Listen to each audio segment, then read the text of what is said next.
ఉమ్మడి వరంగల్ జిల్లాలో సిచ్యువేషన్ ఎలా ఉందో వివరించడానికి మా ప్రతినిధి పెద్దీష్ లైవ్ లో సిద్ధంగా ఉన్నారు. పెద్దీష్, ఉమ్మడి వరంగల్ జిల్లాలో వర్షాల ప్రభావం ఎలా ఉంది, అలానే అధికారులు ఎలాంటి చర్యలు తీసుకుంటున్నారు?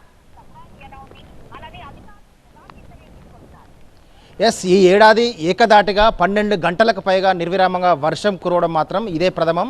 నిన్న సాయంత్రం నుండి ఏకదాటిగా వరంగల్ ఉమ్మడి జిల్లా వ్యాప్తంగా కుండపోత వర్షాలు కురుస్తున్నాయి. ముఖ్యంగా జయశంకర్ భూపాలపల్లి, ఇటు ములుగు జిల్లాలో అనేక వాగులు ఉప్పొంగి ప్రవహిస్తున్నాయి. అటు జంపన్న వాగు, ఇంకోవైపు దెయ్యాల వాగు కూడా ఉధృతంగా ప్రవహిస్తున్నాయి. ఇంకోవైపు ఇటు ఛత్తీస్గఢ్ తెలంగాణ మధ్య రాకపోకలు, చీకుపల్లి వద్ద జాతీయ రహదారి పైన ఉన్నటువంటి వాగు ఏదైతే ఇసుక వాగు ఉందో, ఇసుక వాగు ఉన్నటువంటి డైవర్షన్ రోడ్డు తెగిపోయే ప్రమాదం ఉన్న నేపథ్యంలో రెండు రాష్ట్రాల మధ్య రాకపోకలు కూడా ప్రస్తుతం నిలిపివేశారు. ఇంకొక వైపు ఇటు బొగత జలపాతాలు మహోగ్ర రూపం దాల్చాయి. ఎగువన ఛత్తీస్గఢ్ రాష్ట్రంలో కురుస్తున్నటువంటి భారీ వర్షాల నేపథ్యంలో బొగత జలపాతాలకు భారీగా వరద పోటెత్తుతుంది. ఈ నేపథ్యంలోనే అక్కడ రాకపోకలు కూడా బొగత జలపాతాల సందర్శన కూడా ఎవరిని అనుమతించడం లేదు. ఇంకొక వైపు నిన్న సాయంత్రం చూసాం మనం, మంగపేట మండలంలోని కోమటపల్లి అడవుల్లో భారీ భీకర గాలులు విధ్వంసం సృష్టించాయి. దాదాపు 100కు పైగా భారీ వృక్షాలు నేలమట్టమైపోయాయి. వేర్లతో సహా పెకిలించినటువంటి దృశ్యాలను మనం చూసాం.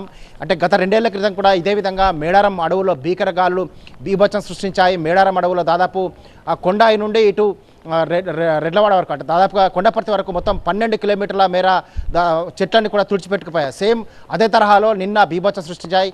ఈ భీకరగాలకు కారణాలు ఏంటనే దానిపైన అటవీ శాఖ అధికారులు, నిపుణులు, పర్యావరణ నిపుణులు కూడా అక్కడ అధ్యయనం చేస్తున్నారు. ఇంకోవైపు చాలా ప్రాంతాల్లో వాగులు ఉప్పొంగి ప్రవహిస్తున్నాయి. ఇంకోవైపు దేవాదల ఇంటెక్ వేల వద్ద కూడా ప్రస్తుతం 76 మీటర్ల మేర గోదావరి ప్రవాహం కొనసాగుతుంది. ఈ నేపథ్యంలో 9 మోటార్లను ఆల్చేసి ఆ వాటర్లంతా కూడా లిఫ్ట్ చేసే ప్రయత్నాలు చేస్తున్నారు. ప్రస్తుతం 2603 క్యూసెక్ల వాటర్ను లిఫ్ట్ చేస్తున్నారు. సో అక్కడి నుంచి మొత్తం 22 జలాశయాలను నింపడమే లక్ష్యంగా గోదావరి జలాలను కూడా సద్వినియోగం చేసుకునే ప్రయత్నాలు చేస్తున్నారు. అయితే ఈ ఏడాది నిర్విరామంగా దాదాపు 12 గంటలకు పైగా ఏకదాటిగా వర్షాలు కురుస్తున్న నేపథ్యంలో రైతులకు మాత్రం కాస్త ఊరటనిస్తున్నాయి. ఎందుకంటే ఎల్ నీనో ప్రభావంతో గత 2 నెలలను కూడా విత్తనాలు విత్తనటువంటి రైతులు కూడా అయోమయంలో చిక్కున్నారు. ఆ పంటలు అటు విత్తనాలు విడిగిపోతున్నాయి. కొంతమంది అయితే ఇంకా విత్తనాలు విత్తాలా వద్దా అనే దానిపైన కూడా అయోమయంలో చిక్కున్నటువంటి రైతులంతా కూడా కాస్త ఊరట లభించినట్టుగా కనిపిస్తుంది. కానీ ఇంకోవైపు వాగులు ఉప్పొంగిన ప్రవహిస్తున్న నేపథ్యంలో కొన్ని గ్రామాల మధ్య కూడా రాకపోకలు స్తంభించిపోయినటువంటి పరిస్థితి కనిపిస్తుంది. ముఖ్యంగా జయశంకర్ భూపాలపల్లి, ములుగు జిల్లాలో చాలా గ్రామాల మధ్య రాకపోకలు కూడా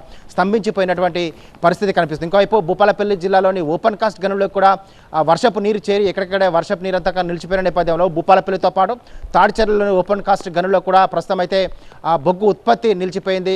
వరంగల్ ఉమ్మడి జిల్లా వ్యాప్తంగా నిన్న సాయంత్రం నుండి ఎడతెరిపి లేకుండా వర్షాలు కురుస్తున్న నేపథ్యంలో జనజీవనం ఎక్కడెక్కడ స్తంభించిపోయినటువంటి పరిస్థితి కనిపిస్తోంది.